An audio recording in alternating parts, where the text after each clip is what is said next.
தொடர் மழை காரணமாக சென்னையில் மென்பொருள் நிறுவனங்கள் முடங்கும் அபாயம் ஏற்பட்டுள்ளது. இதுகுறித்த கூடுதல் தகவல்களை தருகிறார் எமது செய்தியாளர் எழில்.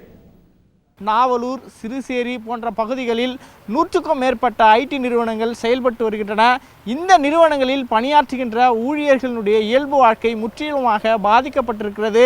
அதாவது தினந்தோறும் பணியை முடித்து வீட்டிற்கு செல்லுகின்ற ஊழியர்கள் வழக்கத்துக்கு மாறாக அவர்களுடைய அலுவலகத்திலேயே தங்குகின்ற சூழல் ஏற்பட்டிருக்கிறது. ஏனென்றால் சென்னையில் எந்த பக்கம் திரும்பினாலும் போக்குவரத்து துண்டிக்கப்பட்டு அவர்கள் இயல்பு வாழ்க்கை மிகப்பெரிய அளவில் பாதிக்கப்பட்டிருக்கிறது. அது மட்டுமல்ல, முற்றிலுமாக எல்லா நிறுவனங்களும் முடங்கக்கூடிய சூழ்நிலை ஏற்பட்டிருக்கிறது. இதுவரையில் பள்ளி கல்லூரிகளுக்கு மட்டுமே அரசு விடுமுறை அளித்து வந்த நிலைமையில் தற்பொழுது தனியார் தொழில் நிறுவனங்களும் அதனுடைய செயல்பாட்டை இழந்திருக்கிறது என்றுதான் சொல்ல வேண்டும்.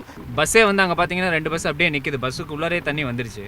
இப்போ காரே உள்ளார தண்ணி வந்துருச்சு. இப்போ வீட்டுக்கு போகலான்னு சொல்லிட்டு போயிட்டு பாதியில் இப்போ திருப்பி ஆஃபீஸ்க்கே போயிட்டு இருக்கோம். இப்போ ஆஃபீஸில் எங்களுக்கு ஸ்டேலாம் அரேஞ்ச் பண்ணியிருக்காங்க.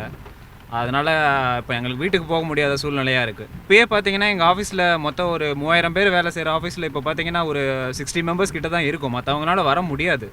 என்னதான் கேபே அரேஞ்ச் பண்ணாலும் இங்கே பாதி தூரம் வரைக்கும் தான் வர முடியும். இல்லைன்னா கேபுக்குள்ளே தண்ணி நின்றும் யாராலையும் வர முடியாது. 3 மணிக்கு எல்லாரையும் கிளம்ப சொல்லிட்டாங்க. ஹெவி ரெயின் ஜாஸ்தி ஆகிட்டே இருந்தது. அதனால் எல்லாரையும் கிளம்ப சொல்லிட்டாங்க. இன்னும் கண்டினியூ ஆகும் ரெயின் சொல்கிறாங்க. இன்னும் 2-3 நாளைக்கு அப்படி இருக்கும் ஃபீல்டு. இந்த மாதிரி இன்னும் 2 நாள் இருந்ததுன்னா ரொம்ப ஒஸ்ட்டாக இருக்கும்.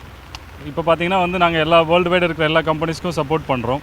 ஸோ அங்கெல்லாம் இந்த மாதிரி வெதர் கிடையாது. ஸோ அதனால் சென்னைக்கு இங்கே கொடுக்கக்கூடிய பிஸ்னஸ் எல்லாமே கொஞ்சம் டிலே ஆகலாம், இல்லை மறுபடியும் திங்க் பண்ணலாம், சென்னைக்கு கொடுக்கலாமா வேணாவா அப்படின்ட்டு. ஸோ இந்த மாதிரி ஒரு சுச்சுவேஷன் தான் இருக்குது இப்போ. அது மட்டுமல்ல, தற்பொழுது தொடர்ந்து மின்சாரமானது சுமார் 2 தினங்களாக தொடர்ந்து துண்டிக்கப்பட்டிருக்கின்ற காரணத்தினால் சென்னை மக்களுடைய இயல்பு வாழ்க்கை முற்றிலுமாக முடங்கி இருக்கிறது என்றுதான் சொல்ல வேண்டும்.